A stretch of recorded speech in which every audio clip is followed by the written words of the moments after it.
पहले 5 साल दिमाग के लिए इतने इंपॉर्टेंट क्यों होते हैं? 1.5-2 साल पे भी बच्चे में बोलने की सलाहियत डेवलप नहीं होती। मैं समझता हूँ कि दिस इज़ दी टाइम कि आपको प्रॉपर जो है उसकी एवेल्यूएशन करनी चाहिए।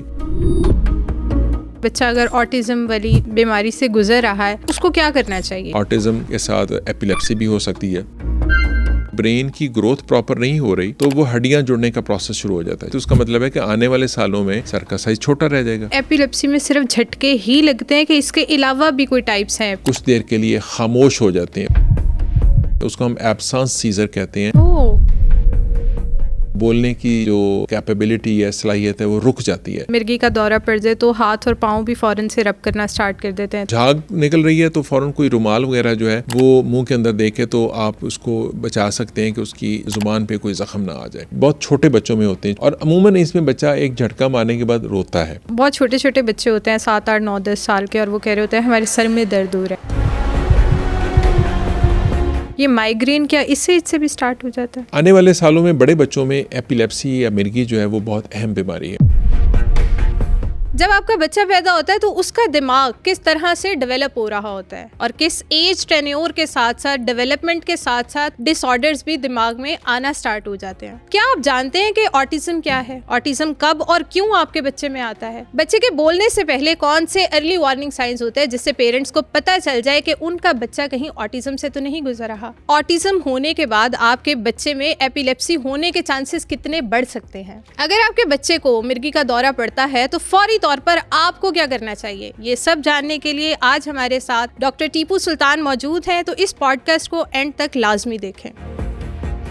Thank you so much for coming doctor साहब। तो आज जैसे हम ब्रेन पे बात कर रहे हैं तो मेरा एक बहुत सिंपल सा सवाल है कि ये दिमाग क्या है? अगर मैंने किसी को समझाना हो, डॉक्टर टीपू सुल्तान क्या है? क्या वो दिमाग है? क्या वो जिस्म है? वो क्या है? आई थिंक दिमाग जो इंसान का सबसे इम्पॉर्टेंट या वाइटल ऑर्गन अगर मैं कहूँ तो ये बेजाना होगा, क्योंकि जो अल्लाह ताला ने इंसान बनाया है उसमें दिल, दिमाग, फेफड़े, गुर्दे, तो हर जो आज़ा है उसका एक अपना रोल है।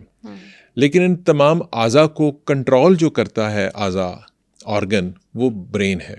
और उस ब्रेन को हम अगर मैं आजकल की जिस तरह कंप्यूटर जनरेशन है, टेक्नोलॉजी का डिजिटल एरा है, तो जिस तरह एक कंप्यूटर के अंदर सीपीयू होता है जो उसका मेन जिसके अंदर प्रोसेसर होता है, इसको मैं सीपीयू कह सकता हूँ। अगर एक शहर है उसका एक जो इलेक्ट्रिक सप्लाई एक ग्रिड स्टेशन या बिजली घर जिसको हम आम जुबान में कहते हैं, बिजली घर से जाती है जहाँ से वो कंट्रोल हो रहा होता है, वो है। अगर एक गाड़ी है तो गाड़ी के अंदर सीटें हैं, पहिए हैं, बॉडी है, लेकिन आगे एक इंजन होता है, तो वो इंजन है जो गाड़ी का वो मेन जो उसको चलाता है। तो इंसान के अंदर जो दिमाग है ना, वो मैं ये कहूँगा कि वो इंसान का एक इंजन है, और उस इंजन में अगर थोड़ी सी भी ख़राबी किसी भी लेवल की हो जाए तो उससे इंसान की जो किसी न किसी शक्ल में फंक्शन में उसके जो कैपेसिटी है, कैपेबिलिटी है, उसमें ख़राबी आ सकती है। ठीक है, बिल्कुल।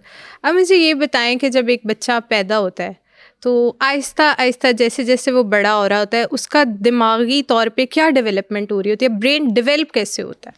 बहुत ही अहम है। मैं बच्चा पैदा होने से पहले जाऊंगा।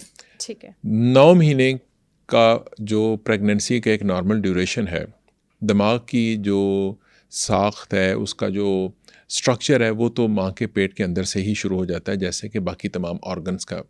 तो उसी तरीके से जो दिमाग की, अगर मैं अपने आम सुनने वाले जो सामीन हैं उनके लिए बताऊं तो वो तो पहले चंद हफ्तों में ही शुरू हो जाता है, और उसके बाद जो पूरी साख्त उसकी मुकम्मल होती है बाकी ऑर्गन्स के साथ साथ, तो वो 36 से 40 हफ्तों के दौरान मुकम्मल होती है। नॉर्मल जो 37 हफ्ते से 40-42 हफ्ते का एक प्रोसेस होता है।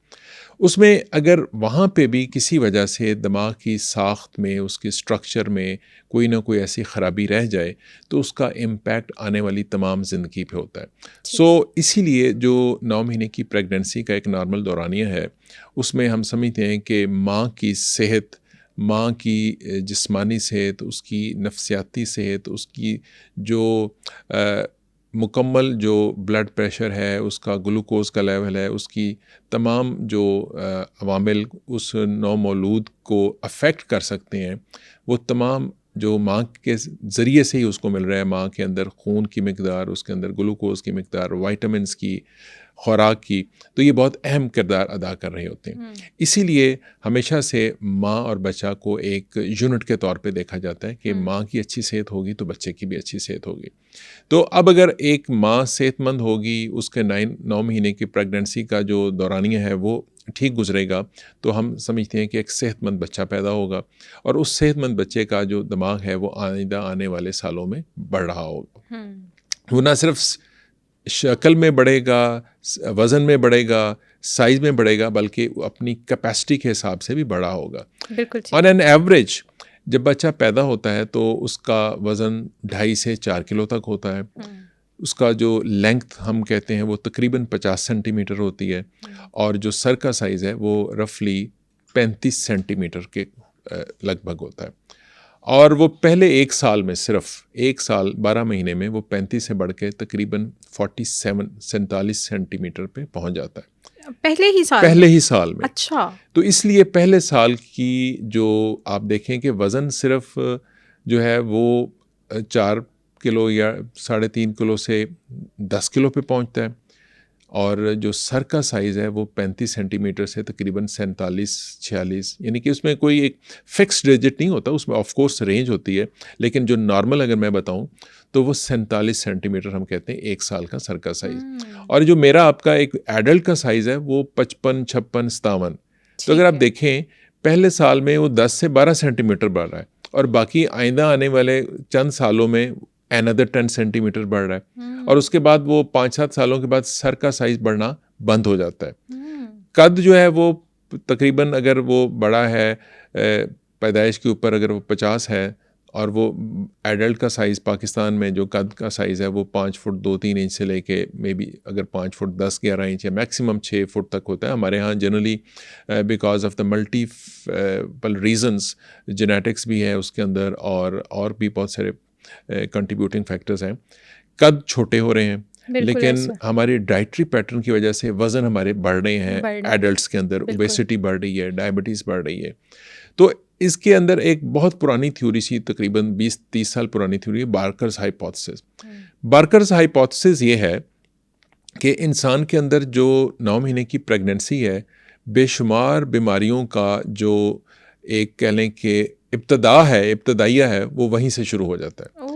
यानी कि अगर माँ जो है वो कोई बीमारी रखती है, वेदर वो ब्लड प्रेशर है या शुगर है या उसमें कोलेस्ट्रॉल ज़्यादा है या कोई भी ABC बीमारी है, तो जो नौमौलूद यानी जो अभी बच्चा पैदा नहीं हुआ, जो फीटस है जो माँ के पेट के अंदर है, 9 महीने उसने उसी एनवायरनमेंट में गुजारने हैं। अब वो एनवायरनमेंट सेहतमंद है, वो एनवायरनमेंट सेहतमंद नहीं है, उसमें ग्लूकोज ज़्यादा है, कोलेस्ट्रॉल ज़्यादा है, उसमें ब्लड प्रेशर ज़्यादा है, उसमें माँ को अगर स्ट्रेसफुल एनवायरनमेंट में रहना पड़ रहा है तो जो स्ट्रेस के हार्मोन्स होते हैं, एड्रीनालिन है या इस तरह के जो हार्मोन्स हैं, उसका इम्पैक्ट माँ के ऊपर भी गलत है, तो वो बच्चा जो माँ के पेट के अंदर है उसके ऊपर भी ऑफ कोर्स एक अच्छा इम्पैक्ट नहीं आएगा। इसीलिए कहा जाता है कि माँ की जो ज़हनी सेहत है उसको भी अच्छा रखना चाहिए। अब अगर माँ खुश व खुरम वो टाइम गुजारती है, उसमें जो हार्मोन्स हैं वो सेरोटोनिन और दूसरे जिसको हम कहते हैं खुशी के हार्मोन्स वो निकलते हैं, तो उसका इम्पैक्ट माँ की सेहत पे भी और उस बच्चे की सेहत पे भी अच्छा पड़ेगा। तो हम बात कर रहे थे बच्चे के दिमाग के साइज़ के हवाले से, तो पहले साल में मैंने बताया कि वो 35 से तकरीबन 47, 47 सेंटीमीटर, तकरीबन 10-12 सेंटीमीटर, और बाकी अगले 2-3 सालों में अनदर 5-6 सेंटीमीटर। तो एडल्ट्स के अंदर जो है वो 52-53 तक वो पहुंच के फिर बहुत थोड़ा सा आगे आने वाले चंद सालों में, लेकिन बाय 15-16 हम कहते हैं जिस तरह कद बढ़ना ख़त्म हो जाता है। गर्ल्स में ये जो है ये थोड़ा सा जल्दी रुक जाता है और बॉयज़ के अंदर मैक्सिमम 16, 17 या 18 साल तक, यानी 16, 17 या 18 तक आपका कम्प्लीटली ब्रेन डेवलप हो चुका होता है। ओके। साइज़ के हवाले से भी हाँ, न्यूरोनल नेटवर्किंग जो ब्रेन के अंदर खुलिए होते हैं जिनको हम न्यूरॉन्स कहते हैं, उनके अंदर नेटवर्किंग में तब्दीली ज़रूर आती है, वो अभी हम थोड़ी देर में उस पर भी बात करेंगे। अभी हम इसको ये बात कर रहे हैं कि जो इब्तदाई 1 साल है या इब्तदाई जो चंद महीने हैं, उनके अंदर ब्रेन के अंदर जो है वो साख्त में, उसके साइज़ में क्या क्या तब्दीली आती है। तो वो ये बहुत ही इम्पॉर्टेंट टाइम है। इसलिए तमाम जो न्यूरोलॉजिकल डिसऑर्डर्स हैं उसके अंदर बहुत इम्पॉर्टेंट है कि जो 9 मंथ्स ऑफ प्रेगनेंसी ठीक गुजरे और उसके बाद इब्तदाई चंद साल जो हैं वो बच्चे की जो ब्रेन की डेवलपमेंट के हवाले से जितनी हेल्दी एनवायरनमेंट बच्चे को मिल सकती है वो मिलनी चाहिए। उसमें जो बिफ़ोर बर्थ यानी कि बिफ़ोर कंसेप्शन, कंसीव करने से पहले सबसे इम्पॉर्टेंट फैक्टर है वो है जेनेटिक बैकग्राउंड, माँ का, बाप का, या कंसैंगुनिटी, अगर कोई कज़न मैरिज हो रही है उसके अंदर कोई अगर बीमार जीन्स आते हैं या बीमारियां ख़ानदान में चल रही हैं वो। उसके बाद फिर 9 महीने की प्रेगनेंसी के दौरान माँ की सेहत और वो जो टाइम गुजरेगा उसमें माँ के साथ जो एक सोशल सेटअप है उसके अंदर क्या सारे अवामिल है। और उसके बाद फिर बर्थ का टाइम बहुत अहम होता है कि अगर वो प्रॉपर स्किल्ड बर्थ अटेंडेंट उसको अटेंड कर रहा है या डॉक्टर अटेंड कर रहा है, क्वालिफाइड गायनेकोलॉजिस्ट अटेंड कर रहा है, तो उस वक्त किसी भी किस्म की जो कॉम्प्लिकेशन है वो एड्रेस हो जाएगी। मैं एक आम सुनने वाले या उसको हमेशा मरीज़ को मिसाल देता हूँ कि अगर किसी की गाड़ी ख़राब हो जाती है, वो गाड़ी सड़क पे ठीक करना वर्सेस घर में ठीक करना वर्सेस वर्कशॉप में ठीक करना, ये कितना कंपेरेबल है कि अगर वर्कशॉप में एक मैकेनिक ठीक कर रहा है तो उसको तमाम किस्म का इंफ्रास्ट्रक्चर अवेलेबल है, उसको इक्विपमेंट अवेलेबल है। वही मैकेनिक अगर सड़क पे ठीक करना उसको पड़ जाए तो ही might not be able to sort any problem out, क्योंकि उसको वो एनवायरनमेंट नहीं मिल रही, उसके पास सारे औजार नहीं है। एग्जैक्टली। और अगर घर में करना पड़ जाए हमें किसी को, तो ऐसे ही हम कभी कोई ऐसा बच्चा देखते हैं जो किसी न्यूरोलॉजिकल डिसऑर्डर्स का शिकार हो और हम पूछें कि बच्चा पैदा कहाँ हुआ है, और अगर जवाब ये मिले कि जी बच्चा घर में पैदा हुआ है, तो एट टाइम्स जब हम उसको फर्दर पूछते हैं, क्वेरी करते हैं कि ऐसा क्यों हुआ है, तो वो एक जवाब होता है जी बहुत सारे बच्चे हमारे ख़ानदान में घर में पैदा हुए थे, वो सारे तो ठीक थे, उनमें तो ऐसा कोई मसला नहीं हुआ। तो फिर ये हम कॉमन सी मिसाल देते हैं कि देखें बिल्कुल ऐसा ही हुआ होगा, क्योंकि हर पैदाइश के प्रोसेस में डॉक्टर को या किसी एक्सपर्ट को, गायनेकोलॉजिस्ट को इन औज़ारों की फॉर इंस्टेंस ज़रूरत नहीं पड़ती, ऑक्सीजन की ज़रूरत नहीं पड़ती। एक अगर नॉर्मल बर्थ का प्रोसेस हो गया तो वो थ्रू हो गया। लेकिन अगर कभी किसी औज़ार की, दवाई की या ऑक्सीजन की फॉर एग्ज़ाम्पल ज़रूरत पड़ जाती है तो नेचुरली वो घर में अवेलेबल नहीं होगी, वो बाहर अवेलेबल नहीं होगी, तो उसके लिए आपको प्रॉपर सेटअप जो चाहिएगा वो ऑब्वियसली अस्पताल में मिल सकता है। सो दैट्स वाई जो बर्थ का प्रोसेस है वो प्रॉपर एक तो स्किल्ड क्वालिफाइड डॉक्टर के ज़ेर निगरानी और ऑब्वियसली अस्पताल में होना ज़रूरी है। तो इस वजह से इस बात की बहुत अहमियत है कि वो किस जगह पे हो रहा है। बिल्कुल। उसके बाद हम जैसे बात कर रहे हैं कि आने वाले जो पैदाइश के बाद के चंद महीने या साल हैं, इब्तदाई साल, वो बहुत अहम हो।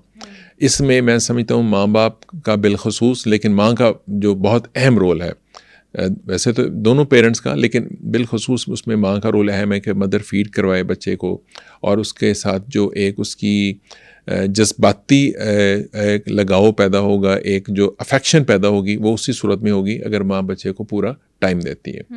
उसके लिए दैट्स वाई वर्किंग वुमेन के लिए 3 महीने की मैटरनिटी की छुट्टी भी दी जाती है। बाय बर्थ ब्रेन की वजह से कितने बच्चे जो हैं इफ़ेक्ट हुए हैं? बाय बर्थ कौन सी ऐसी बीमारियां जो ब्रेन की हम डायग्नोज कर लेते हैं? देखें, जो बाय बर्थ है वो बेशुमार बीमारियां डायग्नोस की जा सकती हैं, प्रोवाइडेड एक तो ये कि वो बच्चा एक प्रॉपर फैसिलिटी के अंदर पैदा हो और वहाँ पे फौरी तौर पे बच्चे को एक बच्चों का माहिर डॉक्टर, जिसको हम चाइल्ड स्पेशलिस्ट या पीडियाट्रिशियन कहते हैं, वो उसको देख के, वो ना सिर्फ देख के बच्चे का एक मुकम्मल मुआयना करके उसके अंदर जो एक तो जो वो चीज़ें जो विजिबल हैं, मसलन आँख, कान, गला, सांस की नाली, दिल, फेफड़े और उसके जो लिम्स हैं यानी कि बाजू और टांगें, स्पाइनल कॉर्ड, रीढ़ की हड्डी, और जो उसके जेनिटल ऑर्गन्स हैं, इन सब को मुआयना करके बहुत सारी बीमारियों को right at the time of birth जो है वो डायग्नोस कर सकते हैं। मसलन हड्डियों में एक प्रॉब्लम हो सकता है छोटे बच्चों में, जिसको हम डिसलोकेशन ऑफ हिप कहते हैं, वो चेक हो सकती है। इसी तरीके से दिल का सुराख एक बहुत कॉमन चीज़ है, वो चेक हो सकता है। इसी तरीके से रीढ़ की हड्डी स्पाइनल कॉर्ड जो है उसके अंदर बाज़ बच्चों के अंदर पैदाइशी तौर पे फोड़ा होता है, वो देखा जा सकता है।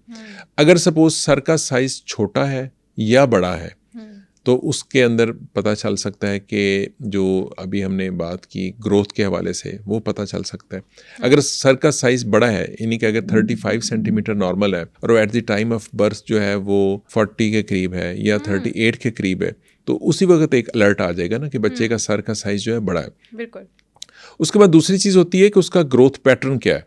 जिस तरह मैंने बताया कि पहले एक साल में 10 से 12 सेंटीमीटर बढ़ना है, तो आप अगर इसको इस तरीके से डिवाइड कर लें कि ये पर मंथ 1 सेंटीमीटर या पर क्वार्टर 1 से 3 सेंटीमीटर बढ़ रहा है, यानी कि 1 ज़रब 3, तो 3 महीने बाद वो 35 से 38 हो जाएगा, 6 महीने पे वो 38 से 41 तक हो जाएगा, फिर वो 44 तक हो जाएगा। अब अगर वो पहले महीने में ही 40 को क्रॉस कर गया, इसका मतलब ये होगा कि सर की बढ़ने की रफ्तार ज़्यादा है, और उसका मतलब ये होगा कि सर के अंदर कोई ऐसी चीज़ है, कोई एबनॉर्मेलिटी आ गई है। वो कुछ भी पानी भी हो सकता है जिसको हम हाइड्रोसेफलस कहते हैं, और वो ब्रेन मैटर भी हो सकता है जो कुछ और बीमारियों की एक निशानी होती है। और अगर ये सर का बढ़ना का रफ्तार जो है वो इस पैटर्न पे नहीं है तो कम है, उसका भी ज़ाहिर है कोई मतलब है। उसका मतलब ये है कि ब्रेन के अंदर कोई ऐसी मैलफॉर्मेशन, कोई ऐसा जो स्ट्रक्चर है ख़राब है जिसकी वजह से सर का साइज़ नहीं बढ़ रहा जिस पैटर्न पे बढ़ना चाहिए सा, 3 महीने में 3 सेंटीमीटर, 6 महीने में 6 सेंटीमीटर। तो उसका फिर नुकसान ये होता है कि अगर नीचे से ब्रेन की ग्रोथ प्रॉपर नहीं हो रही तो वो हड्डियाँ जुड़ने का प्रोसेस शुरू हो जाता है, क्योंकि पैदाइश के टाइम पे हड्डियाँ आपस में जुड़ी नहीं होती। और अगर ये ब्रेन नीचे से उसका स्ट्रक्चर ठीक नहीं है, उसका बढ़ने का पैटर्न ठीक नहीं है, तो हड्डियाँ जुड़नी शुरू हो जाएंगी। और जब हड्डियाँ जुड़ना शुरू हो जाती हैं तो उसका मतलब है कि आने वाले सालों में, महीनों में सर का साइज छोटा रह जाएगा। तो इस तरीके से बड़ी इम्पॉर्टेंट मॉनिटरिंग जो है वो राइट आफ्टर बर्थ और शुरू के महीनों में और सालों में एक प्रॉपर चाइल्ड स्पेशलिस्ट अगर बच्चे को देखता रहे पीरियडिकली तो वो मालूम किया जा सकता है। क्योंकि इन तमाम जो पैरामीटर्स हैं जिनको हम माइलस्टोन्स कह रहे होते हैं, आने वाले दिनों में, सालों में बच्चे के बहुत सारे न्यूरोलॉजिकल डिसऑर्डर्स के साथ बरह रास्त ताल्लुक होता है। इसमें मैं आपसे एक बात पूछना चाहूँगी कि जब बच्चा पैदा होता है, अब आम इंसान जब बच्चे को हाथ में लेगा उसे तो शायद वो चीज़ें नहीं पता चलेगी कि इसके ब्रेन वाइज कोई प्रॉब्लम चल रहा है कि नहीं चल रहा। जैसे ही बच्चा उनका बोलने वाली एज में जाता है ना, तो अक्सर बच्चे बोलते ही नहीं, वो इतना लेट बोलना स्टार्ट करते हैं। और वो ज़्यादातर मैंने जो ये केसेस देखे हैं वो कज़न मैरिजेस में देखे हैं कि कज़न मैरिजेस में जो बच्चे होते हैं वो जल्दी बोलते ही नहीं है, वो एक एक वर्ड भी नहीं मुँह से निकालते और वो 5-5, 6-6 साल में जाके पहला लफ्ज़ निकालते हैं। तो ये क्या चीज़ होती है? बहुत ही इंपॉर्टेंट क्वेश्चन आपने जो है अब एड्रेस किया। इन रिलेटिवली बड़े बच्चों के अंदर हम उनको टॉडलर्स कह सकते हैं। जैसे कि आपको, हमारे सुनने वालों को पता है कि 1 साल के बाद बच्चा 2-3 अल्फाज बोलता है और उसके बाद आहिस्ता आहिस्ता जो है वो उसके अल्फाज की तादाद और फिर जुमलों पे बच्चा पहुंच जाता है। अब अगर किसी न्यूरोलॉजिकल डिसऑर्डर की वजह से बच्चा जो है वो बोलता नहीं है या इसकी ज़्यादा जो ख़तरनाक सूरत हाल है सुनता नहीं है, तो ये बात ज़हन-नशी हमारे सुनने वालों को कर लेना चाहिए कि जो बच्चा पैदाइशी तौर पे सुन नहीं सकता वो कभी बोल नहीं सकता। क्योंकि अल्लाह ताला ने दिमाग को एक ऐसी सलाहियत दी है कि वो आँखों से देखता है, दिमाग के अंदर उसको स्टोर करता है, प्रोसेस करता है और उसके बाद फिर अकॉर्डिंगली एक्ट करता है। ऐसे ही कानों से सुनता है, दिमाग में प्रोसेस करता है, स्टोर करता है और फिर बोलता है। तो सुनना जो है वो बोलने के लिए बहुत ज़रूरी है। और अगर पैदाइशी तौर पे किसी भी वजह से, वेदर वो जेनेटिक है जिसको आप अभी कज़न मैरिज के नाम से बता रही थी, या किसी कॉन्जेनिटल इन्फेक्शन की वजह से, जो भी हमने थोड़ी देर पहले प्रेगनेंसी में प्रॉब्लम्स को डिस्कस किया है, अगर ब्रेन अफेक्ट हो जाए, कान अफेक्ट हो जाए, या सुनने का सारा प्रोसेस अफेक्ट हो जाए, तो उसके नतीजे में बच्चा अगर सुनने की हिस्स से, सलाहियत से महरूम खुदा न खास्ता हो जाए तो वो बोल नहीं सकेगा। सो कानों का और इस सारे प्रोसेस का ठीक होना, उसके बाद दिमाग का ठीक होना, और फिर मुंह, ज़ुबान, ये सारा जो बोलने का अमल है ये मुंह और ज़ुबान से हो रहा होता है। इस सब का जो कनेक्शन है ये बड़ा ज़रूरी है। अगर बच्चे का कान ठीक है और ब्रेन किसी डेवलपमेंटल मैलफॉर्मेशन की वजह से, किसी डेवलपमेंटल डिसऑर्डर की वजह से ठीक काम नहीं कर रहा, तो भी उसको बोलने में मुश्किल होगी। उसकी क्लासिकल एग्जांपल है ऑटिज्म। अब ऑटिज्म में बच्चा सुनता ठीक है, लेकिन उसके प्रॉब्लम ब्रेन के अंदर है, प्रोसेसिंग के अंदर है। बिल्कुल। उसकी मैं मिसाल, हम यंग पेरेंट्स या यंग जनरेशन जो अब डिजिटल एरा की जनरेशन है, उसकी मैं मिसाल हमेशा ऐसे देता हूँ कि it's a disorder of software. कि जैसे एक ब्रांड न्यू मोबाइल में भी अगर उसका या लैपटॉप है या कोई गैजेट है, उसका सॉफ्टवेयर करप्ट हो जाता है, तो सॉफ्टवेयर जो है वो अगर करप्ट हो जाए तो काम तो नहीं कर सकेगी वो डिवाइस, मोबाइल या वो कंप्यूटर। तो ये एक ऐसा, यानी कि आप समझिए कि जो ब्रेन का फंक्शन जो है, it could be because of the structural problem of the brain, यानी कि जिस तरह हार्डवेयर का प्रॉब्लम भी हो सकता है, लेकिन मैनी अ टाइम्स जो बच्चे का ब्रेन का स्ट्रक्चर है वो उतना ख़राब नहीं होता जितना कि उसके अंदर नेटवर्किंग की ख़राबी की वजह से उसके अंदर सॉफ्टवेयर कह लें वो उसमें ख़राबी पैदा होती है, और उसकी वजह से बच्चे के बोलने में ख़राबी पैदा हो तो जाती है। इसमें बोलने के अलावा और क्या सिम्टम्स होती हैं कि बोलने की एज से पहले पेरेंट्स को पता चल जाए कि भाई हमारा बच्चा जो है वो ऑटिज्म का शिकार है? कैसे पेरेंट्स को पता चल सकता है? जनरली ऑटिज़म के बच्चों में 1 साल से पहले शायद माँ बाप के लिए उसको एवेलुएट करना या कमेंट करना माँ बाप के लिए तो शायद मुश्किल है। लेकिन जिस तरह मैंने शुरू में अपने इब्तदाइया में बताया कि अगर पीरियडिकली वो बच्चा चाइल्ड स्पेशलिस्ट जो भी उनको रूटीन में देख रहे हैं वो देखते रहेंगे, तो then it would much easier to periodic evaluation के दौरान वो जल्दी पिक हो जाएगा। चूँकि बच्चा तकरीबन 1 साल पे बोलना शुरू कर देता है चंद अल्फाज की शक्ल में, अगर वहाँ पे बच्चा नहीं बोलता तो मैं समझता हूँ कि वालिदैन के लिए भी और पीडियाट्रिशियन के लिए भी एक रेड अलर्ट शुरू हो जाता है। उसके बाद उनको उसको पीरियडिक मॉनिटरिंग जो है वो ज़्यादा मेटिकुलसली करनी चाहिए, और अगर 1.5-2 साल पे भी बच्चे में बोलने की सलाहियत डेवलप नहीं होती, तो मैं समझता हूँ कि दिस इज़ दी टाइम कि आपको प्रॉपर जो है उसकी एवेलुएशन करनी चाहिए, उसके सुनने की हिस्स की एवेलुएशन करनी चाहिए, उसके जो ब्रेन के बाकी के माइलस्टोन्स है उसकी एवेलुएशन करनी चाहिए। अगर बच्चा सुनता मुकम्मल तौर पे ठीक है, उसके लिए एक टेस्ट किया जाता है जिसको ऑडियोमेट्री कहते हैं। उसके ब्रेन के माइलस्टोन्स ठीक हैं, यानी कि कान भी ठीक है, ब्रेन भी ठीक है, यानी कि रेस्ट ऑफ द माइलस्टोन, और बच्चा सिर्फ बोल नहीं रहा, तो फिर ऑटिज़म का ख़तरा ज़्यादा है। लेकिन अगर बच्चा सुनने की सलाहियत से ही महरूम है, तो फिर ऑब्वियसली उसका जो ट्रीटमेंट है वो थोड़ा सा डिफरेंट होगा, जिसमें हेयरिंग एड या और इस किस्म के जो सर्जिकल प्रोसीजर्स हैं उसको अडॉप्ट करना पड़ता है, जिसमें कॉक्लियर इम्प्लांट जो है वो एक इम्पॉर्टेंट प्रोसीजर है। बिल्कुल ठीक है, बिल्कुल ठीक है। ऑटिज़म में है बच्चा, ठीक है, किसी का बच्चा अगर ऑटिज़म वाली बीमारी से गुजर रहा है तो उसको क्या करना चाहिए? वो कैसे इस चीज़ को डील करें? आई थिंक इसमें बहुत ये आजकल मैं समझता हूँ कि इम्पॉर्टेंट टॉपिक है कि हमारे यंग पेरेंट्स को और वालिदैन को और माशरे को, कम्युनिटी को इस बारे में मुकम्मल आगाही हो। एक तो ये कि इसका नंबर बहुत ज़्यादा है आजकल। बिल्कुल ऐसा। मैं अक्सर ये टर्म यूज़ करता हूँ, इट्स साइलेंट पैंडेमिक। उसकी बड़ी वजह जो पाकिस्तान और हमारे माशरे में मैं समझता हूँ कि अगर मैं शुरू से ग्रेजुअली क्रोनोलॉजिकल ऑर्डर में लेके चलूँ तो जेनेटिक्स है, जेनेटिक्स के बाद जो है वो एनवायरनमेंट है, बच्चे की एनवायरनमेंट, यानी बच्चे से मुराद है कि जो जेनेटिक्स तो हमने बात कर ली ना जीन्स की, एनवायरनमेंट से मेरी मुराद है कि ड्यूरिंग 9 मंथ्स ऑफ प्रेगनेंसी माँ किस एनवायरनमेंट में उस बच्चे को जो कंसेप्शन से लेके बर्थ तक है, उसके बाद बर्थ रिलेटेड प्रॉब्लम्स की हमने कुछ बात की, और उसके बाद आने वाले यानी कि पैदाइश के बाद जो इब्तदाई 1000 साल पे हम अपनी मीटिंग्स में, कॉन्फ्रेंस में, सेमिनार्स में बहुत बात करते हैं, क्योंकि बच्चे की नशो-नुमा में इब्तदाई 1000 दिन जो है वो बहुत अहम होते हैं। तकरीबन ये 3 साल का टाइम बन जाता है। इस दौरान चूँकि बच्चे की जो ब्रेन की नशो-नुमा है, ब्रेन की ग्रोथ है, वो बहुत अहम होती है। उसमें आजकल जो हम देख रहे हैं कि जो डाइटरी पैटर्न है उसमें जंक फूड का इस्तेमाल, उसमें नॉन ऑर्गेनिक फूड का इस्तेमाल, उसमें जो स्क्रीन का इस्तेमाल है वो बहुत ज़्यादा हो रहा है यंग बच्चों के अंदर, फॉर वट एवर रीज़न। तो इन तमाम चीज़ों का इम्पैक्ट जो है वो बच्चे की जो ज़हनी नशोनुमा है, मेंटल हेल्थ है, ब्रेन ग्रोथ है, माइलस्टोन्स हैं, लर्निंग कैपेबिलिटी, एबिलिटी, उन सब पे जो है वो इफ़ेक्ट करता है, मनफी असरात आते हैं। तो मैं समझता हूँ कि जो हमारे वाली जनरेशन के जो लोग हैं उनको बहुत अच्छी तरीके से पता है कि हम पाकिस्तान में मोबाइल की हिस्ट्री 25-30 साल से ज़्यादा नहीं है। तो 80s में पाकिस्तान में कोई मोबाइल का वजूद नहीं था। उस ज़माने में बच्चे जो थे माँ बाप के साथ टाइम गुजारते थे, ग्रैंड पेरेंट्स के साथ टाइम गुजारते थे। फैमिली जो नेटवर्किंग थी वो स्ट्रॉन्ग थी और बच्चों को स्क्रीन के बारे में पता ही नहीं था, मैक्सिमम थोड़ा बहुत टीवी देख लिया। तो उसमें उनकी फ़िज़िकल एक्टिविटी बहुत ज़्यादा होती थी। जंक फूड का इस्तेमाल नहीं था होता, उससे वो होममेड फूड इस्तेमाल करते थे।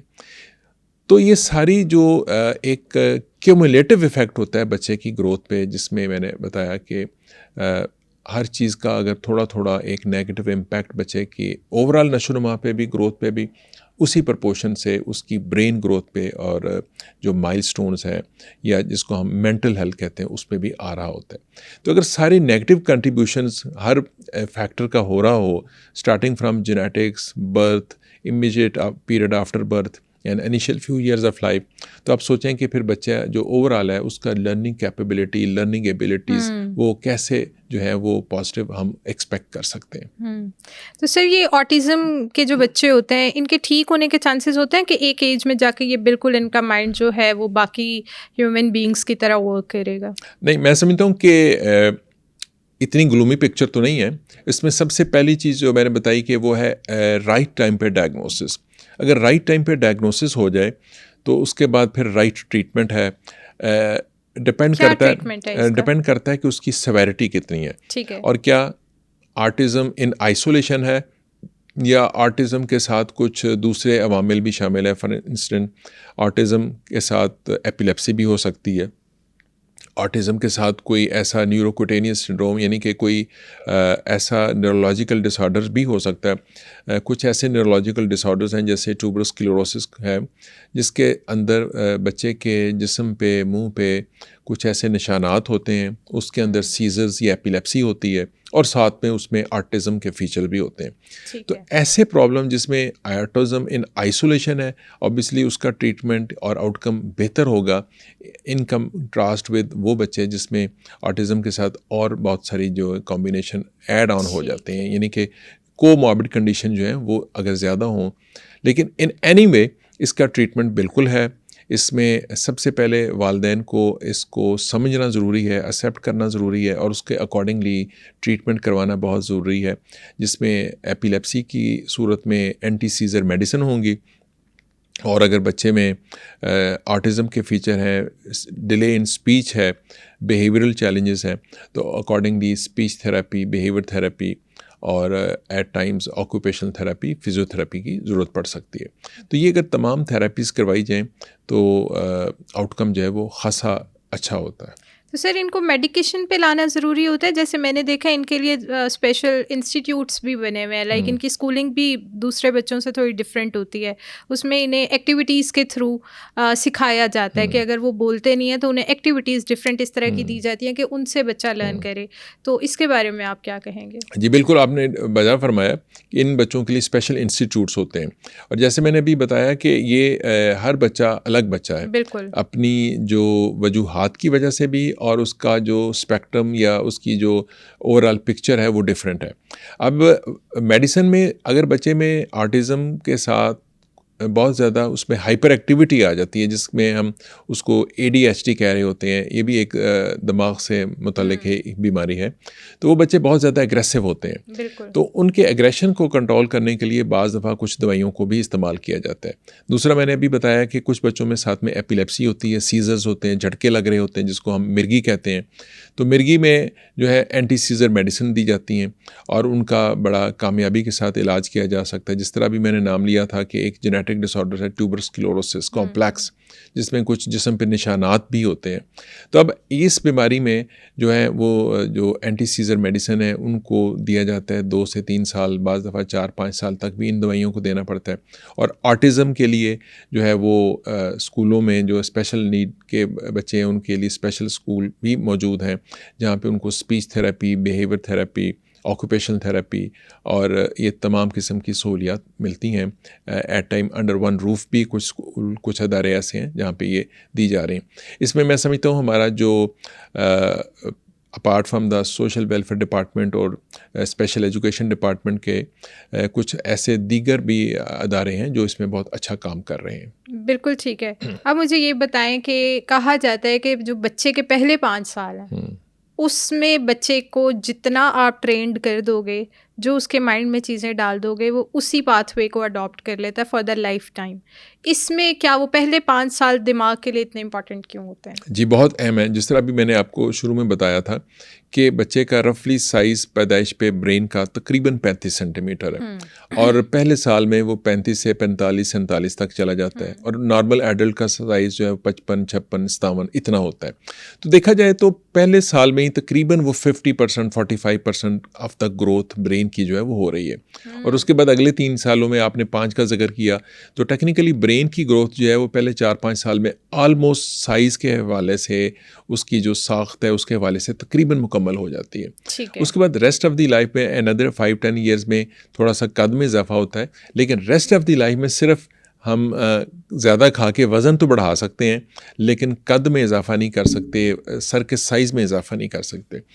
लर्निंग जो स्किल है वो डेफिनेटली बढ़ती रहती है, ब्रेन की नेटवर्किंग चेंज होती रहती है, लेकिन पर से साइज़ में, ब्रेन के साइज़ में इजाफा नहीं होता। इसलिए पहले साल 5 साल कह लें या 4 साल कह लें, वो बहुत अहम है क्योंकि उससे स्ट्रॉन्ग बेस बन रही है, स्ट्रॉन्ग फाउंडेशन बनती है। उसके बाद लर्निंग की तो देखें कोई उम्र नहीं होती ना, हम डॉक्टर्स जो हैं हम समझते हैं हम सारी उम्र पढ़ते भी रहते हैं और कॉन्फ्रेंस सेमिनार्स में जाके नई नॉलेज अपडेट जो रिसर्च है उससे अपने आप को रेस्ट कर रहे होते हैं क्योंकि सीखने की कोई उम्र नहीं होती। लेकिन जो इब्तदाई 5 साल है डेफिनेटली उसका जो है वो कोई मैच नहीं, चूँकि उससे हम फाउंडेशन जो है, बुनियादें जो हैं किसी बड़ी इमारत की, एक इंसान की, वो मजबूत रखेंगे, उसको स्ट्रॉन्ग बनाएंगे, तो आइंदा आने वाले सालों में उसको जो ज़िंदगी के चैलेंजेस हैं उनको समझने में, उनको टैकल करने में, उनका मुकाबला करने में मुश्किलात नहीं होंगी। सर, अब मैं बात करूंगी आजकल के हवाले से, जैसे बहुत सारे पेरेंट्स कहते हैं कि जैसे हम देखें कि स्कूल्स जो हैं वो प्री स्कूल्स भी अब आ गए हैं, कि वो प्ले ग्रुप स्टार्ट हो गई और उसमें नॉर्मल बच्चों को भी बहुत सारी एक्टिविटीज़ के थ्रू पढ़ाया जाता है, जिसमें 2-2 साल के बच्चों को भी हम स्कूल्स में भेज देते हैं। तो इससे भी क्या ब्रेन पे कोई इफ़ेक्ट आता है? ये अच्छी एक्टिविटी है या नहीं? देखिए, इसमें मैटर ही करता है कि 2 साल पे अगर बच्चे को स्कूल भेजा जा रहा है या प्री स्कूल या हम उसको डे केयर सेंटर कहते हैं। डे केयर सेंटर बुनियादी तौर पे उन वर्किंग विमेन के लिए या उन वर्किंग कपल्स के लिए है जिनमें जो एक तो अकेले रह रहे होंगे और अगर दोनों मियाँ बीवी जॉब कर रहे हैं और एक छोटा बच्चा 2 साल का 3 साल का है, तो ज़ाहिर है उसको लुक आफ्टर करने के लिए कोई ना कोई सर्विस, कोई ना कोई सपोर्ट उनको रिक्वायर्ड है। तो डे केयर का कॉन्सेप्ट मैं समझता हूँ बहुत ही अच्छा है। हमारे अपने अदारे में भी 2 डे केयर हैं जहाँ पे जो हमारे अस्पताल के वर्किंग हैं लोग अस्पताल में काम करते हैं, उनके लिए हमने अपने अदारे में भी डे केयर की सर्विस दी हुई है। अब ये उस लिहाज से तो बहुत अच्छा है कि जहाँ पे दोनों पेरेंट्स काम कर रहे हैं और बच्चे को प्रॉपर लुक आफ्टर किया जा रहा है, जिसमें ना सिर्फ उनकी जो जिस्मानी खुराक की ज़रूरियात का ख्याल रखा जा रहा है बल्कि उसकी ज़हनी नशोनुमा के हवाले से भी वहाँ पे उनको बेहतर सहूलियात दी जा रही हैं। बट इन कंट्रास्ट अगर हम आज से 30, 40, 50 साल पहले जाएं जब वर्किंग वुमेन की तादाद इतनी ज़्यादा नहीं थी, तो उस वक़्त ज़ाहिर है एक जॉइंट फैमिली स्ट्रक्चर के अंदर माँ भी बच्चे को लुक आफ्टर कर रही होती थी और मैनी टाइम्स जो ग्रैंड पेरेंट्स हैं एक जॉइंट फैमिली सिस्टम में, वो ग्रैंड पेरेंट्स भी बच्चों को देख रहे होते हैं। अब इम्पॉर्टेंट चीज़ जो है वो ये नहीं है कि बच्चा घर में रह रहा है या डे केयर में जा रहा है, इंपॉर्टेंट है कि वहाँ पे उसको माहौल क्या दिया जा रहा है, दैट इज़ मोर इम्पॉर्टेंट। बच्चे को खुराक क्या दी जा रही है, उसको एनवायरनमेंट में क्या किस किस्म की जो एक्सपोजर दिया जा रहा है। अगर अच्छी खुराक दी जा रही है, अच्छा माहौल दिया जा रहा है, उसको जो ऐसे माहौल में परवरिश हो रही है, वेदर वो डे केयर में है या घर में, जहाँ पे उसमें जो पॉजिटिव चीज़ें वो देख रहा है, सुन रहा है, सीख रहा है, तो नेचुरली आइंदा आने वाले सालों में बच्चे में वो पॉजिटिव तब्दीलियाँ भी लेके आएगा। उसके अंदर जो अर्ज पैदा होगी वो मज़ीद सीखने की होगी, वो कंस्ट्रक्टिविज़म की तरफ जाएगा। लेकिन अगर किसी वजह से वो बच्चा एक ऐसे माहौल में, एक ऐसे एनवायरनमेंट में उसकी ग्रोथ हो रही है जहाँ पे he is deprived from the food and the एक जो कंस्ट्रक्टिविज़म की तरफ जाने की बजाय वो मनफी रुझानात की उसमें करेगा, जो उसकी सराउंडिंग्स हैं, तो नेचुरली वो उसकी जो लर्निंग स्किल है वो उस राह पे चल पड़ेंगी। तो एनवायरनमेंट बहुत अहम होगी इस सिलसिले में। बिल्कुल ठीक है। अब बात कर लेते हैं, हमने डेवलपमेंट पे तो बात कर ली, हमें पता चल गया ब्रेन इस एज से इस एज तक बनता है, डेवलप होता है, उसमें ये चेंजिंग्स आती हैं। अब मुझे ये बताएं कि इसमें डिसऑर्डर्स किस टाइप के आ सकते हैं? अब जब जैसे जैसे बच्चा बड़ा हो रहा है, हमने अभी बात की कि जेनेटिक्स के बाद जो इनिशियल बर्थ के टाइम और बर्थ के बाद के आने वाले टाइम पे जो हालात व वाक़यात बच्चे की ब्रेन की ग्रोथ और उससे जो डिसऑर्डर्स हैं, जिसमें हमने ऑटिज़म का और ADHD का जिक्र किया, आने वाले सालों में बड़े बच्चों में एपिलेप्सी या मिर्गी जो है वो बहुत अहम बीमारी है। मिर्गी के जो अवेयरनेस है, आगाही से मुतल्लिक, हर साल दुनिया में फरवरी के महीने में जो दूसरा सोमवार होता है वो इंटरनेशनल एपिलेप्सी डे के हवाले से मनाया जाता है, ताकि आवाम में जो है वो आगाही पैदा की जाए। दुनिया भर में तकरीबन 1% अफराद को, जो कि 70-80 मिलियन अफराद बनते हैं, उनको एक्टिव एपिलेप्सी है। एपिलेप्सी कज़न मैरिज की वजह से ज़्यादा आता है बॉडी के अंदर? देखें, कज़न मैरिज भी एक वजह है एपिलेप्सी की, but it's not the sole reason. There are many other reason, but cousin marriage is one of the reason. ठीक है। तो ये जैसे जैसे रिसर्च हो रही है, आज से 20-30 साल पहले ख्याल था कि शायद कज़न मैरिज का बहुत ज़्यादा रोल नहीं है, लेकिन जो लेटेस्ट रिसर्च है वो ये कहती है कि there are many types of epilepsy जो बरह रास्त कज़न मैरिज या जेनेटिक्स जो है उसकी बेसिस है। तो मैं बता रहा था कि आगाही पैदा करने के लिए फरवरी के दूसरे सोमवार को मनाया जाता है, और दुनिया में तकरीबन 0.5 से 1% तक इसका जो है इंसिडेंस रेट है। लेकिन for many obvious reasons Pakistan में इसका रेट जो है वो खासा ज़्यादा है। उसमें ऑब्वियसली जो एक अभी हमने बात की जेनेटिक्स की, उसके बाद बर्थ के इवेंट्स हैं और initial few years of life जो है, ये सारे जो हैं बच्चे की चूँकि ब्रेन हेल्थ को अफेक्ट कर रहे होते हैं, और एपिलेप्सी भी बरह रास्त एक ब्रेन का डिसऑर्डर है जिसमें ब्रेन का जो स्ट्रक्चरल प्रॉब्लम है, अगर वो किसी वजह से ख़राब हो जाए या उसका जो न्यूरोनल नेटवर्क है वो किसी वजह से ख़राबी पैदा हो जाती है, तो उस वजह से जब वो ज़रूरत से ज़्यादा डिस्चार्ज कर रहा होता है तो वो उसके नतीजे में जो झटके लगते हैं उनको हम एपिलेप्सी कहते हैं। सर, इधर मेरा एक क्वेश्चन है आपसे कि एपिलेप्सी में सिर्फ झटके ही लगते हैं कि इसके अलावा भी कोई टाइप्स हैं एपिलेप्सी की? आई थिंक ये बहुत ही है मैं सुनने वालों के लिए, क्योंकि एपिलेप्सी की बेशुमार अक़साम है। बिल्कुल। और वो अक़साम जो है वो बरह रास्त कर रही होती हैं, ज़ाहिर कर रही होती हैं कि ब्रेन के किस हिस्से में ख़राबी पैदा हुई है। मसलन जो ब्रेन का पिछला हिस्सा है वो VN को कंट्रोल करता है, नज़र को कंट्रोल करता है। ठीक है। और जो ब्रेन का अगला हिस्सा है वो बिहेवियर को, इमोशंस को कंट्रोल कर रहा होता है। अब अगर खुदा न खास्ता ब्रेन के पिछले हिस्से में कोई ख़राबी पैदा होती है और उसके नतीजे में जो है वो बच्चे की या पेशेंट की जो देखने की सलाहियत है, पहचानने की सलाहियत है, वो इफ़ेक्ट हो जाती है, तो वो बच्चा जो है या पेशेंट जो है वो ट्रांजिएंटली, वक्ती तौर पे जब वहाँ से एबनॉर्मल डिस्चार्ज आएगा तो उसमें देखने में उसको ख़राबी पैदा होगी। लेकिन अगर वो ब्रेन का फ्रंट का हिस्सा है तो ऐसे बच्चों में या बड़ों में जो है उसकी इमोशनल जो है चेंजेस आएंगी। और अगर दरमियान में हिस्सा जिसको हम टेम्पोरोपराइटल पार्ट कहते हैं, जो दरमियान का हिस्सा है दिमाग का, जिसमें जो उसमें बहुत सारे मोटर और सेंसरी हिस्से पाए जाते हैं, अगर उसमें से एबनॉर्मल डिस्चार्ज आएगा तो उसके नतीजे में जो जर्क्स हैं वो लग सकती हैं बच्चे को या पेशेंट को, या उसको जो गैर महसूस किस्म की जो फीलिंग आ सकती हैं, जिसको हम सेंसरी फीलिंग कह सकते हैं, वो आ सकती हैं। तो बरह रास्त जो एरिया इन्वॉल्व होता है और वो इंसान के जिस सलाहियत को, हिस्स को कंट्रोल कर रहा होता है, उसके मुताबिक जो है बच्चे को या पेशेंट को फीलिंग्स आ रही होती हैं। तो इस तरीके से मैं ये कह सकता हूँ कि इसकी एपिलेप्सी की बेशुमार इकसाम है, लेकिन ब्रॉडली अगर मैं डिवाइड करूँ तो ये मोटर यानी कि जो जिस्मानी हरकत व सकनात हैं, सेंसरी जो जिसमें बच्चे की या पेशेंट की जो हिस्स महसूस करने की हिस्सा है उसमें कुछ तब्दीली आ सकती है, और कुछ बच्चे ऐसे होते हैं जो कुछ देर के लिए खामोश हो जाते हैं, उसको हम एब्सेंस सीजर कहते हैं, यानी कि वो 5-7 सेकंड के लिए बिल्कुल गुमसुम हो जाएंगे। इस दौरान उनकी जो है वो बोलने की जो कैपेबिलिटी या सलाहियत है वो रुक जाती है। और तो ये क्या बात करते करते कि ऐसे बैठे बैठे कहीं पे गुमसुम हो जाएंगे? वो बात करते करते भी रुक जाएगा, और अगर बात नहीं कर रहा, सपोज चुप बैठा हुआ है, तो वो आपको 2, 4, 6 सेकंड के लिए आपको ऐसे लगेगा जैसे डिसकनेक्टेड है, उसमें वो शायद सुन भी नहीं सकेगा, एक तो बोल नहीं सकेगा, उस दौरान वो सुन भी नहीं सकेगा। और वो छोटे बच्चों में ये जो एपिलेप्सी की किस्म जिसको हम एब्सेंस सीजर कहते हैं, वो बच्चे अगर सपोज़ 5-7 साल का बच्चा है और वो स्कूल जा रहा है और उसको बार बार ये सीज़र अटैक, ये गुमसुम होने वाला अटैक होता है, तो नेचुरली वो स्कूल टीचर की बात नहीं सुन सकेगा, समझ नहीं सकेगा।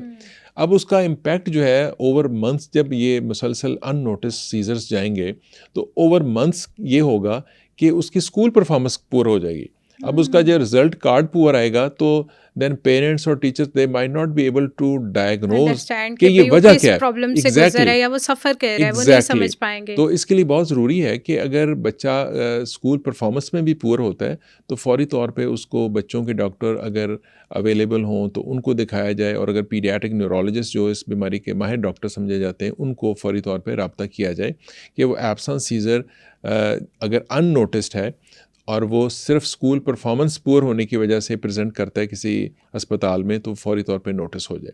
ये आप सीजर वर्ड बोल रहे हैं और एपिलेप्सी बोल रहे हैं, ये दोनों एक ही बीमारी है कि दोनों डिफरेंट डिसऑर्डर्स हैं? नहीं, ये एक ही बीमारी है। देखें, जो सीजर है वो हम इंडिविजुअल अटैक को कहते हैं, इंडिविजुअल अटैक ऑफ सीजर कह लें, फिट कह लें, या झटका कह लें, या झटके कह लें। और जब हम इनको एज अ कंबाइन एक बीमारी के तौर पे देखते हैं तो उसको हम एपिलेप्सी या मिर्गी के नाम से जानते हैं। बिल्कुल ठीक है। एक इधर मैं आपसे शेयर करना चाहूँगी, एक बच्चे को मैं जानती हूँ, उसकी फैमिली में 2 भाइयों को एपिलेप्सी का प्रॉब्लम है। एक को तो जर्क्स प्रॉपर आते हैं, वो तो गिर जाता है, उसकी आंखें उल्टी हो जाती हैं और उसको जर्क्स आते हैं। लेकिन जो दूसरा भाई है उसको कुछ भी ऐसा फील नहीं होता, लेकिन अगर वो इधर मेरे सामने बैठा है तो उसकी आंखें बंद हो जाएंगी और वो 20 से 25 मिनट और इवन कभी कभार तो 2 घंटे बच्चा आंखें ही नहीं खोलता। उसके पेरेंट्स आंखें खोलने की कोशिश करते हैं, बात करता है, चलता फिरता है, लेकिन आईज नहीं ओपन करता। और 2 घंटे के बाद एकदम उसके फादर ने टॉर्च लाइट उसकी आंख के बिल्कुल पास की तो तब जाके उसने आंख खोली, लेकिन 2 आवर्स के बाद। तो ये क्या चीज़ है? आई थिंक इसके लिए ज़रूरी है कि ऐसे बच्चों को फौरी तौर पे करीबी डॉक्टर के पास जाके, जिसको माहिर डॉक्टर न्यूरोलॉजिस्ट या पीडियाट्रिक न्यूरोलॉजिस्ट हैं, उनको दिखाया जाए और उसकी मुकम्मल एवेल्यूशन की जाए। इसके अंदर बहुत अहम टेस्ट जो है वो EEG का एक टेस्ट होता है। इसकी मिसाल मैं दूंगा अपने सुनने वालों के लिए, जिस तरह दिल का टेस्ट ECG होता है, जिसके अंदर दिल के ऊपर, छाती के ऊपर तारें लगा के, लीड्स लगा के रिकॉर्डिंग की जाती है। ऐसे ही EEG में ब्रेन के ऊपर, स्कल के ऊपर जो है वो तारें लगा के तो ब्रेन की रिकॉर्डिंग जो है वो की जाती है। और इसकी तशखीस के लिए जो सबसे अहम टेस्ट है वो EEG होता है। हम अभी एपिलेप्सी की जब बात कर रहे थे मुख्तलिफ इक़साम में, उसमें एक बहुत अहम किस्म जो है उसको हम इन्फेंटाइल स्पैज़म कहते हैं। ठीक है। ये बहुत छोटे बच्चों में होते हैं। छोटे बच्चों से मेरी मुराद है 4-6 महीने के बच्चों में ये जर्क्स लगते हैं और अमूमन इसमें बच्चा एक झटका मारने के बाद रोता है।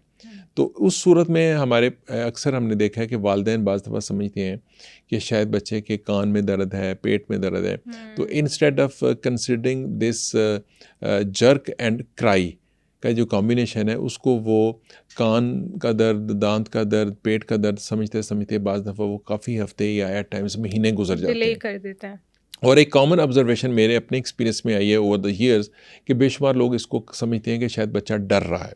अब वो जब डरने वाला एलिमेंट हमारे माशरे में आता है तो हम फौरी तौर पे इसको किसी गैर मरई शक्ल, कोई जिन, कोई भूत, कोई चुड़ैल, उसके साथ उसको जोड़ देते हैं। Very true, very true. और उसमें हम फिर जो है वो हम बिल्कुल ही अपोजिट साइड पे चल पड़ते हैं और फिर डायग्नोसिस में मज़ीद जो है वो डिले आ जाता है और ट्रीटमेंट में डिले आ जाता है, जिसकी वजह से बरह रास्त जो है वो बच्चे की जो डायग्नोसिस और ट्रीटमेंट डिले होने से उसका जो ब्रेन है वो इफ़ेक्ट होता है और उसके माइलस्टोन जो है वो बड़ी बुरी तरीके से इफ़ेक्ट हो रहे होते हैं। बिल्कुल सही है। आप मुझे ये बताएं कि ये जो अभी मैंने भी आपसे एक वाक़या शेयर किया आइज़ क्लोज वाला, तो is this the kind of seizure और एपिलेप्सी? ये हो सकता है बिल्कुल, इसलिए मैं कह रहा हूँ कि इन बच्चों को या what ever the age group they have, तो इसमें इनको फौरी तौर पे एवेलुएट होना चाहिए from a near by doctor और मे बी न्यूरोलॉजिस्ट, ताकि उनकी मुकम्मल तशख़ीस और उसके बाद इलाज किया जा सके। ठीक है। अब एपिलेप्सी का इलाज में क्या क्या हो सकता है? एपिलेप्सी के इलाज में खुशकिस्मती से सिर्फ मिर्गीत की अद्वियात होती हैं और 70 से 80% बच्चे जो हैं वो दवाइयों के साथ 2-3 साल, 4 साल, 5 साल एट टाइम्स दवाइयाँ खाने से वो ठीक हो जाते हैं।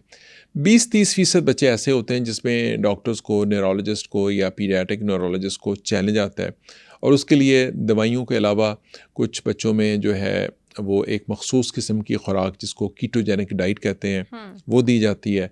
और कुछ परसेंटेज बच्चों की ऐसी है जिसमें कुछ सर्जिकल प्रोसीजर्स भी किए जाते हैं।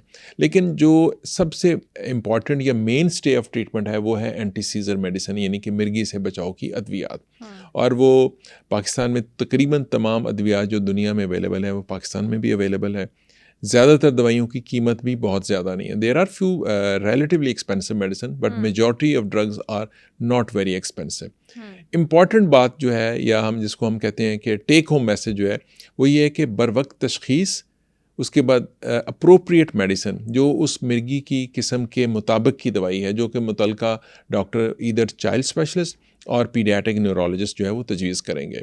उसके बाद पीरियडिकली डॉक्टर से इन कांटेक्ट रहना to see any, to monitor any side effect of the drug और मे बी द डिजीज़, और उसके जो माइलस्टोन है उनकी मॉनिटरिंग करते रहना, पर्टिकुलरली इन यंगर चिल्ड्रन। जिस तरह के मैंने बताया कि 70% बच्चे जो हैं वो 2-3 साल से लेके 5 साल तक की दवाइयों से मुकम्मल तौर पे सेहतयाब हो जाते हैं। और दवाइयों से उनकी जो है वो ड्रग फ्री हो जाती है, दवाइयों से उनकी जान छूट जाती है। उसमें दवाई बाकायदगी से लेनी बड़ी ज़रूरी है, एक टाइम पे लेनी बहुत ज़रूरी है। फॉर इंस्टेंस सुबह 7-8 के दरमियान का टाइम है तो रात को भी 7-8 का टाइम रख लें। और किसी भी वजह से दवाई छोड़ना जो है वो मुनासिब नहीं है कि किसी भी ऐसी समाजी तकरीबात की वजह से, किसी भी सोशल इवेंट की वजह से दवाई छोड़ देना, तो एट टाइम वो फिर उसका बड़ा डिज़ास्टर्स इफ़ेक्ट होते हैं, वो बच्चे को दौरा पड़ने शुरू हो जाते हैं और एट टाइम जो सारा कंट्रोल जो है जो अचीव किया जाता है वो ख़राब हो जाता है। अगर किसी वजह से दवाई भूल जाती है तो जैसे ही फ़ौरन याद आए 1 घंटे बाद 2 घंटे बाद वो लेनी ज़रूरी है और अगली दवाई जो है अपने टाइम पे लेनी है। ये दवाई चूँकि लंबे अरसे के लिए खानी होती है, इसके लिए ज़रूरी है कि जो रीज़नेबल स्टॉक जो है वो दवाई का वो घर में, चाहे वो टैबलेट की शक्ल में है, चाहे वो सिरप की शक्ल में है, वो घर पे रखा जाए। और एक और बड़ी इंपॉर्टेंट चीज़ है कि खुदा न खास्ता अगर फिर भी दौरा हो जाए तो एक तो ये कि रेस्क्यू मेडिसिन घर में रखें।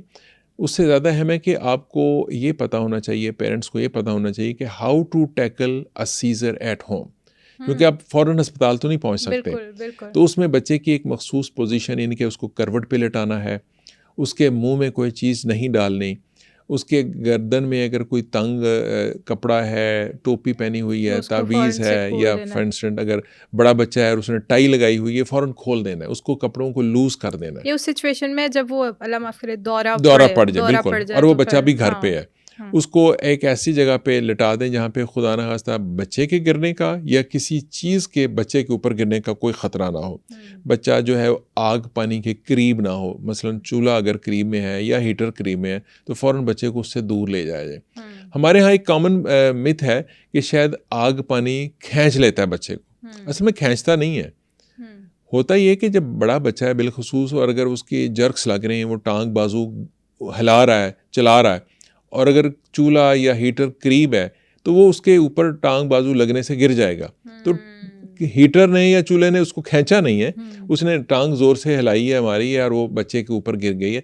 तो फौरी तौर पे बच्चे को एक सेफ एनवायरनमेंट में लेके जाना है। ऐसी सिचुएशन में मैंने देखा है अगर मिर्गी का दौरा पड़ जाए तो हाथ और पाँव भी फ़ौरन से रब करना स्टार्ट कर देते हैं, तो क्या ये ठीक है?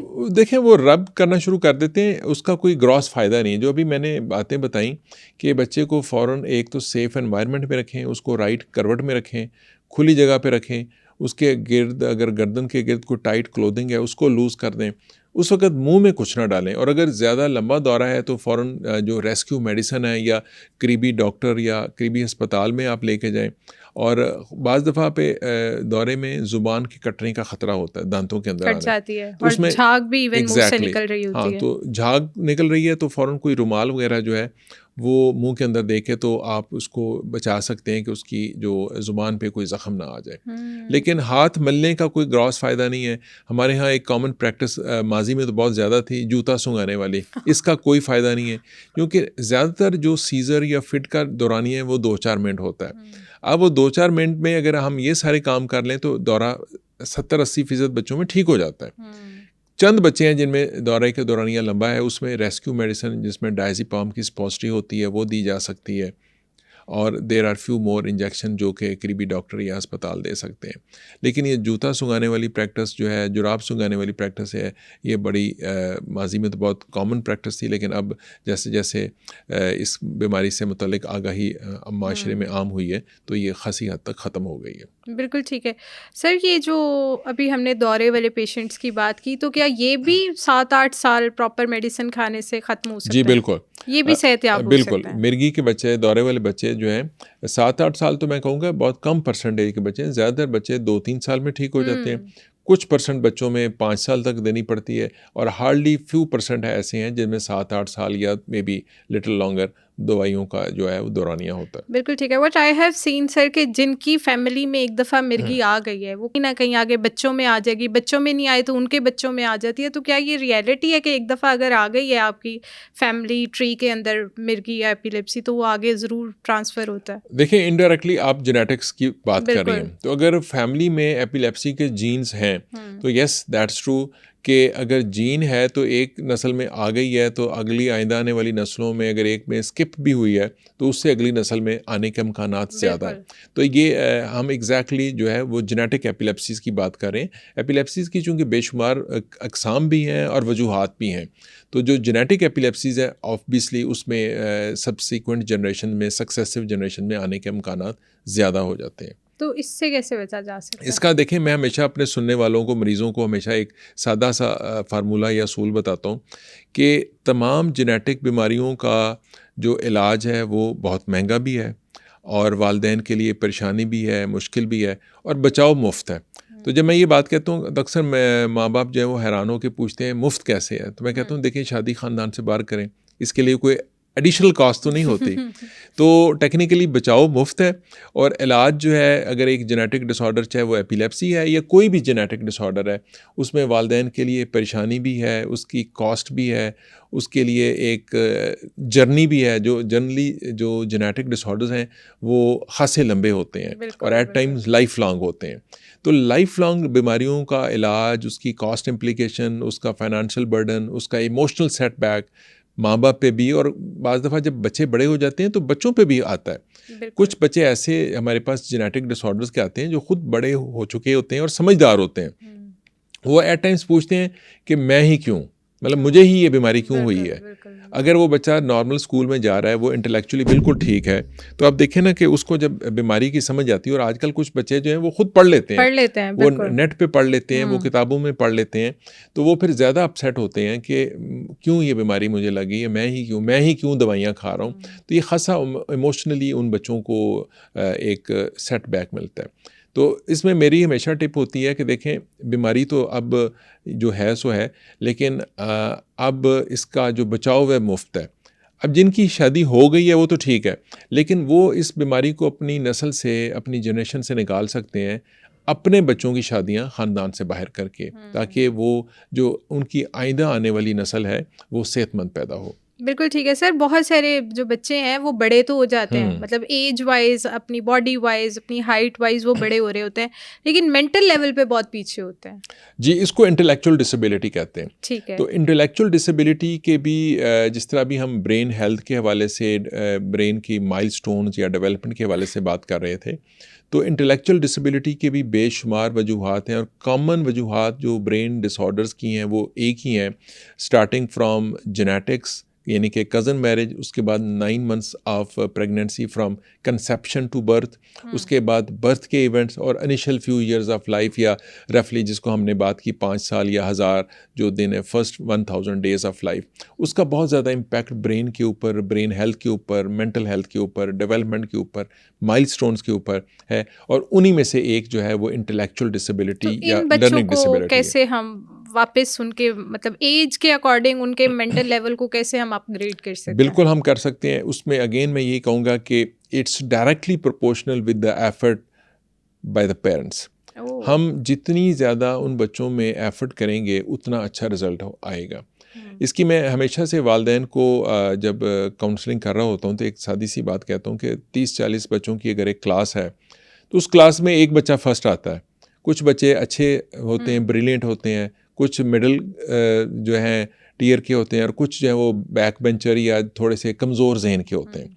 अब अगर टीचर जो है वो मेहनत करें, माँ बाप मेहनत करें, स्कूल मेहनत करे, या those who are involve in the education and the rest of the affairs of those children, तो जो टॉपर हैं वो तो टॉपर ही रहेंगे, करते रहेंगे। लेकिन मिडिल ग्रेड लेने वालों को आप टॉपर वाली लाइन में ला सकते हैं, और जो बिल्कुल पुअर ग्रेड्स वाले बच्चे हैं उनको आप अगर टॉपर नहीं भी बना सकते हैं तो मिडिल तक तो ज़रूर ला सकते हैं। लेकिन अगर आप इन पे मेहनत ना करें, पर्टिकुलरली जो पुअर परफॉर्मेंस वाले बच्चे हैं जिसको हम इंटेलेक्चुअल डिसेबिलिटी के नाम से आज याद कर रहे हैं, तो अगर उनको हम बिल्कुल इग्नोर कर दें कि ये बच्चे तो कम जहन वाले हैं या कम तो पढ़ने वाले हैं, या इनको समझ नहीं आती, इनको कैसे समझाएं, या इनको समझ नहीं आती, या इन पे मुझे मेहनत बहुत ज़्यादा करनी पड़ती है, तो वो एवेंचुअली जो है ना सिर्फ मज़ीद कम जहन की तरफ जाते रहेंगे, रादर उनका अपनी क्लास में थ्रू होना मुश्किल हो जाएगा, फेल होने का ख़तरा हो जाएगा। और अगर एक बार फेल हो जाएंगे तो मज़ीद वो अपने स्कूल की टीचर से या स्कूल के उसमें से कह लें कि लाइन लिस्ट से निकल जाएंगे, कहेंगे इन पे तो मेहनत करने का फ़ायदा ही कोई नहीं, क्योंकि ये तो फेल हो गए हैं। हालांकि मेरी नज़र में उन पे ज़्यादा मेहनत करने की ज़रूरत है। और उसमें एक बड़ी इंपॉर्टेंट बात जो मैं हमेशा पेरेंट्स को कहता हूँ, देखें अगर एक बच्चा हमारे यहाँ, चूँकि इंग्लिश हमारी फर्स्ट लैंग्वेज नहीं है, बच्चे ज़्यादा पर्टिकुलरली अब तो बहुत ज़्यादा बच्चों ने इंग्लिश पढ़ना शुरू कर दी, लेकिन बढ़ गया है। लेकिन अगर हम अपने ज़माने की बात करें, आज से 40-50 साल पहले, तो बच्चों को इंग्लिश में खासी मुश्किल होती थी। तो अब अगर एक बच्चा अंग्रेज़ी के मजमून में फ़ेल हो गया है, या रियाजी में फ़ेल हो गया है, मैथमेटिक्स में फ़ेल हो गया है, तो उसको आप किसी दवाई से तो नहीं ठीक कर सकते। वो अंग्रेज़ी में पास या मैथमेटिक्स में पास उसी तरीके से होगा कि वो बच्चा भी मेहनत करे, उसके टीचर भी मेहनत करें, उसके घर वाले यानी कि पेरेंट्स भी मेहनत करें, और उसको वो एनवायरनमेंट दें कि वो मेहनत कर सके और आने वाले इम्तिहान में उस सब्जेक्ट को क्लियर कर सके। लेकिन अगर आप उस बच्चे को कहें कि मैं बहुत सारे पैसे खर्च करके कोई दवाई ला दूं जिससे उसका अंग्रेज़ी का मजमून पास हो जाए, तो ऐसा नहीं हो सकता। तो इन सब को मिलके मेहनत करनी पड़ेगी। बच्चा उसमें ऑफ कोर्स एक फंडामेंटल फैक्टर है, लेकिन टीचर भी हो, बच्चा भी हो और एनवायरनमेंट भी दी जाए तो बच्चा बिल्कुल पास हो सकता है। तो इंटेलेक्चुअल जो डिसेबिलिटी है, इसको सारे जो फैक्टर्स इन्वॉल्व हैं उसको मिलके ठीक कर सकते हैं। बिल्कुल ठीक है सर। ये जो बहुत छोटे छोटे बच्चे होते हैं 7, 8, 9, 10 साल के, और वो कह रहे होते हैं हमारे सर में दर्द हो रहा है, ये माइग्रेन क्या इस एज से भी स्टार्ट हो जाता है? आई थिंक पहले तो नहीं था होता, लेकिन पिछले कुछ अरसे से हमने बहुत तेज़ी से देखना शुरू किया है। और उसमें जिस तरह हमने अपने इब्तदाइया में बात की कि इसमें जो हमारा लाइफस्टाइल है और हमारा जो ईटिंग पैटर्न है और जो हमारा समाजी रवैये हैं, इनका बहुत इम्पैक्ट है। समाजी रवैयों में मैं इसलिए कहूँगा कि अल्लाह ताला ने दिन बनाया काम करने के लिए और रात बनाई सोने के लिए, आराम करने के लिए। और वो हम जिस तरह कंप्यूटर डिजिटल की मैं फिर मिसाल दूंगा, डिजिटल एरा है, हम कंप्यूटर को रिफ़्रेश करते हैं। तो बेसिकली ये जो सोने का टाइम है या रात का टाइम है, वो हम अपने दिमाग को, जिस्म को रिफ़्रेश कर रहे होते हैं।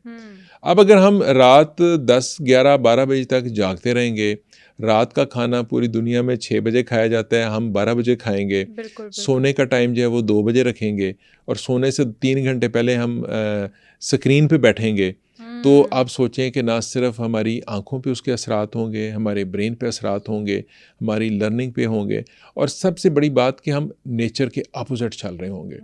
एक हार्मोन ब्रेन में सिक्रीट होता है, उसको हम कहते हैं मेलाटोनिन, और वो मेलाटोनिन जो है वो नींद का हार्मोन है, न्यूरोट्रांसमीटर है। वो इसलिए होता है कि हम अकॉर्डिंग जो नेचर है उसके मुताबिक चलें और सो जाएं।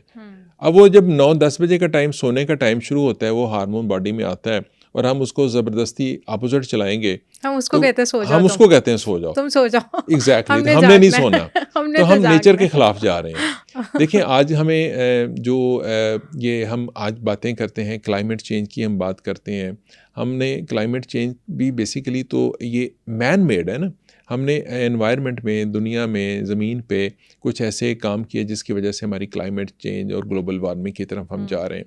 तो मैं समझता हूँ कि जो आपने जिस ग्रुप ऑफ एज ग्रुप की निशानदही की, इसमें हमें नेचर को फॉलो करने की ज़रूरत है। और उसमें बहुत ज़रूरी है कि वालिदैन घर में ये माहौल रखें कि सारे बच्चे जो है रात का खाना टाइम पे खाएं और रात 9-10 बजे जो है वो सो जाएं, सुबह टाइम पे उठें, नेचर को फॉलो करें। स्क्रीन का इस्तेमाल उतना करें जो बहुत ज़रूरी है। कुछ ज़ाहिर है बच्चों का काम आजकल इस तरह का है कि उनको स्क्रीन कुछ एक बेयर मिनिमम से इस्तेमाल करनी पड़ती है, हम उसको कभी नहीं रोकते, लेकिन वेल लिट रूम में करें। टीवी देखना है तो रोशन कमरे में देखें, एक ख़ास फासले से देखें और गैर ज़रूरी तौर पे स्क्रीन को इस्तेमाल ना करें। बिल्कुल तो ठीक। कोई वजह नहीं है कि बिला वजह की हम अपने अंदर जो ये एंजाइटी, स्ट्रेस, इमोशनल ट्रॉमा और उसके नतीजे में हेडेक, माइग्रेन जिसका हमने अभी ज़िक्र किया, हम उसका शिकार हों। और अगर फिर भी किसी वजह से हो जाए तो उसकी जो सबसे कॉमनेस्ट वजूहात हैं बच्चों में, उसमें अपार्ट फ्राम दिस लाइफस्टाइल एक इम्पॉर्टेंट चीज़ जो है वो है नज़र। नज़र की एवेलुएशन जो है, नज़र का मुआयना जो है आई स्पेशलिस्ट से वो बहुत ज़रूरी है, क्योंकि बाज़ बच्चों में हेडेक जो है वो अर्ली साइन होता है किसी apart from the brain disorder के, कि बच्चे को नज़र की ऐनक की ज़रूरत है। तो उसमें आंखों के डॉक्टर से मिलना जो है वो भी एक ज़रूरी चीज़ है। बिल्कुल ठीक है। जितने डिसऑर्डर्स हमने डिस्कस किए, क्या इसके अलावा भी कोई बिहेवियरल डिसऑर्डर्स हैं?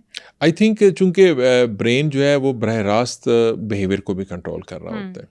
तो अगर ब्रेन में किसी किस्म की ख़राबी जेनेटिकली या इनिशियल ईयर्स ऑफ लाइफ के किसी ऐसे इम्पैक्ट की वजह से आती है, तो उसके बाद जो है इसके अंदर बहुत सारे जो एनवायरमेंटल या सोशल कंपोनेंट्स का एडिशन जो है या इम्पैक्ट जो है वो बढ़ता चला जाता है। उसमें लाइफस्टाइल, जिस तरह भी हमने सोने जागने की बात की, इसका इम्पैक्ट बढ़ता चला जाता है।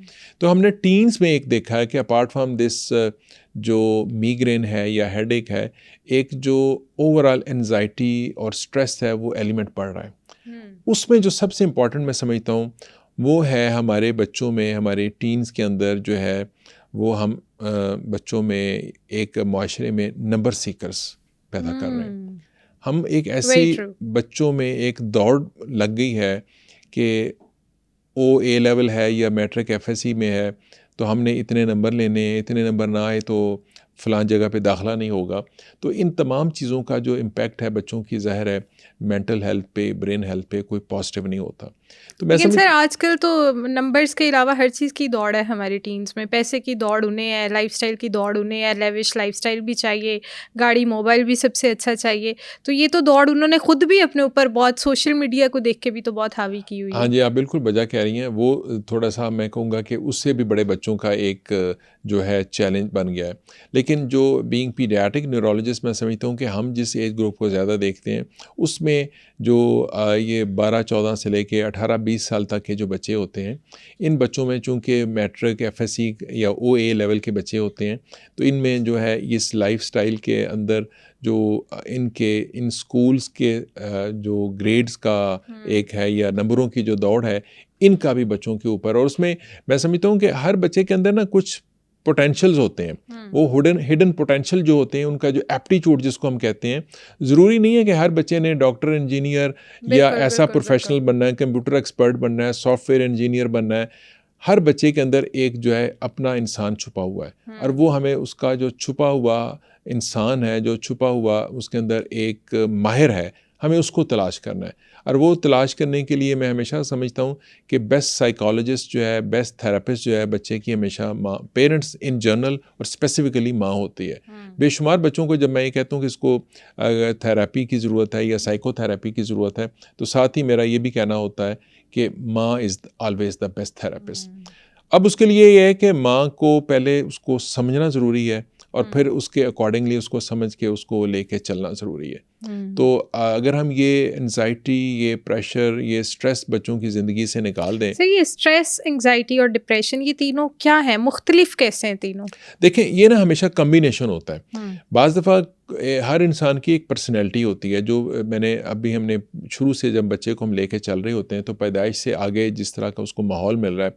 फॉर इंस्टेंस, अगर एक घर में किसी भी वजह से लड़ाई झगड़ा या कोई ऐसी स्ट्रेस्ड एनवायरनमेंट है फॉर वट एवर रीज़न, अब वो अगर एक बच्चा लड़ाई वाला माहौल या माशरा या घर या एनवायरनमेंट में परवरिश पा रहा है, तो उसका चाहते ना चाहते हुए बच्चे के ऊपर इम्पैक्ट आएगा।